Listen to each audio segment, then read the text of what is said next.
यही है द्वारका माई। ठहरो, जूते ही बाहर उतारो।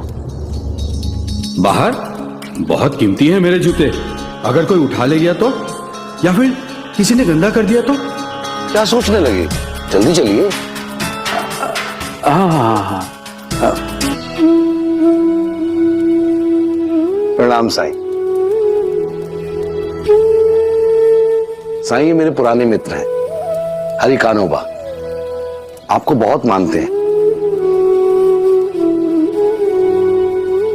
बड़े समय से आपसे मिलना चाह रहे थे, आज पहली बार मौका मिला है।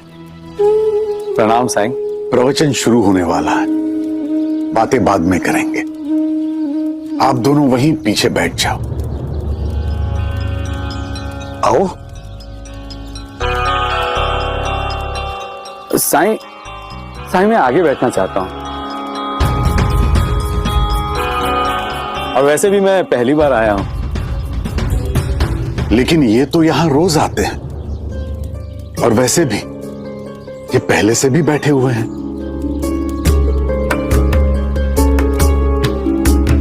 इनको हटा के आपको कैसे बिठाऊं?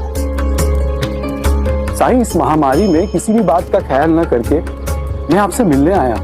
अब इतना जोखिम आपके लिए हर कोई थोड़ी ना उठा सकता है। उस नजरिए से मेरा हक ज्यादा हुआ ना साईं।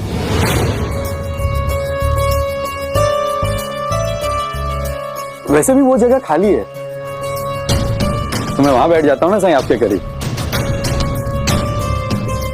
कानोबा, वो जगह भाईजान का और पार्वती बहनों की है, वो वहां बैठते हैं।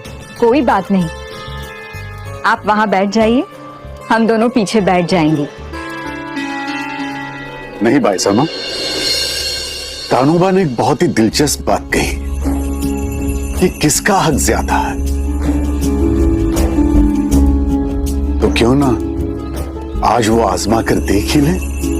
हाँ जरूर साईं। क्या है तुम्हारे मन में साईं?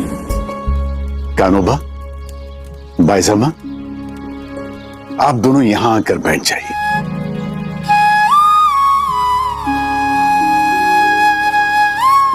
आप दोनों को पूरे प्रवचन में दिया बुझने नहीं देना है। जिसका दिया नहीं बुझा उसका हक ज्यादा। ठीक है साईं। इसका कुछ नहीं हो सकता, यहां भी प्रतिस्पर्धी हो रहा है। चलो प्रवचन शुरू करते। आज मैं सबको दिखा दूंगा कि मैं कितना बड़ा भक्त हूं। बाहर मेरे जूते तो सही सलामत होंगे ना?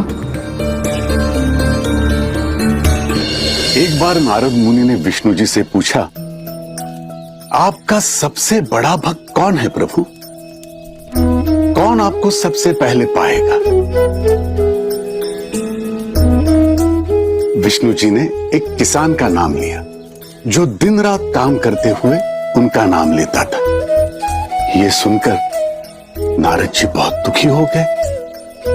वो बोले, भगवान, आपका सबसे बड़ा भक्त तो मैं हूं, तो फिर कोई और मुझसे पहले कैसे आपको पा सकता है? सबसे पहला हक तो मेरा है। आप चाहिए तो मेरी परीक्षा ले लीजिए, मैं ये सिद्ध करके दिखाऊंगा कि आपका सबसे बड़ा भक्त मैं ही हूं। विष्णु जी ने नारद मुनि के हाथ में एक जलता हुआ दिया थमाया और कहा, इस दिए को लेकर पृथ्वी की प्रदक्षिणा करनी है, लेकिन याद रहे एक बूंद भी तेल गिरना नहीं चाहिए। नारद जी ने हामी भरी और वो दिया लेकर निकल पड़े, पृथ्वी की प्रदक्षिणा करने लगे।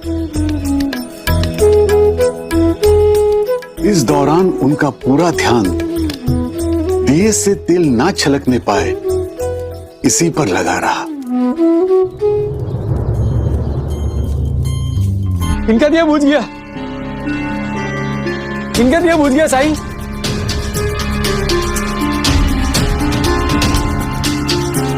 तो अब ये तय हो गया कि आप पर हक किसका ज्यादा है। हाँ, बिल्कुल तय हो गया। कि बायजा मां का हक ज्यादा है। कैसे? मेरा दिया तो जल रहा है, इनका दिया बुझ गया।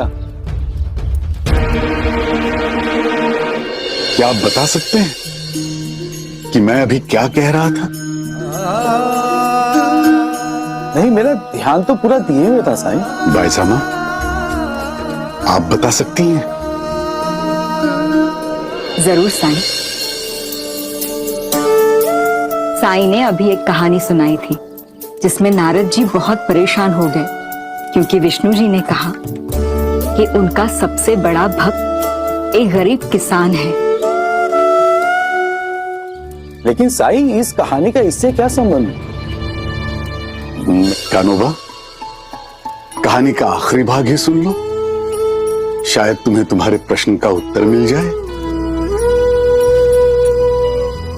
दिए को संभालने में नारद मुनि इतने खो गए कि हर वक्त नारायण नारायण कहने वाले नारद मुनि विष्णु नाम का स्मरण तक भूल गए। प्रदक्षिणा पूरी करने पर जब वो वापस पहुंचे तब विष्णु जी ने कहा, अब समझे आप कि वो किसान श्रेष्ठ क्यों है? कोई भी काम हाथ में हो, वो मेरा नाम लेने से नहीं चूकता,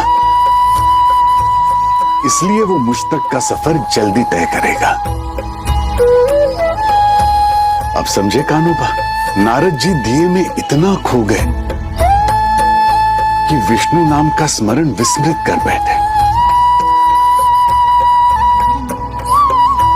और तुम इतनी दूर से मुझसे मिलने आए, लेकिन इस दिए और अपने जूते में इतने खोए रह गए कि मेरी बात सुनी ही नहीं।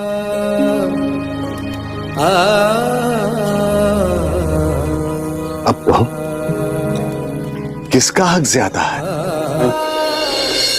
आपने एक पल में मेरा सारा अभिमान चूर चूर कर दिया। मुझे माफ कर दो साईं, मैं आपकी बात समझ गया। आज के बाद मैं किसी बात का घमंड नहीं करूंगा। अपने मन में हमेशा ईश्वर को रखूंगा, गुरूर नहीं। ये साफा और वो जूते में यही छोड़ के जाऊंगा, नहीं अटकना इन सब में। मेरे लिए तो खादी की टोपी और सस्ती मोजड़ी ही काफी है। राम जी भला करें। कानोबा, ये सब त्यागने की जरूरत नहीं है। अपनी पसंद की चीजें खरीदने में कुछ भी गलत नहीं है, लेकिन तुम जो खरीद सकते हो उस क्षमता के लिए खुद को श्रेष्ठ समझना सही नहीं है। पैसे कमाने में कोई गलत बात नहीं है, लेकिन उसका गुरूर तुम्हें मुझसे ही नहीं, ईश्वर से भी दूर ले जाएगा कानोबा। इसलिए उसे त्याग दो। साधन में इतने ना उलझो कि साध्य ही याद ना रहे।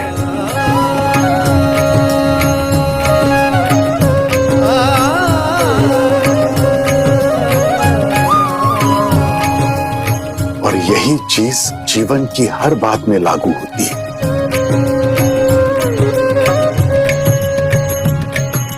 आपका कोई भी कर्म या ध्येय हो, आपको उसे साध्य करना हो तो किसी भी अतिरिक्त चीजों में अपने मन को उलझने ना दो।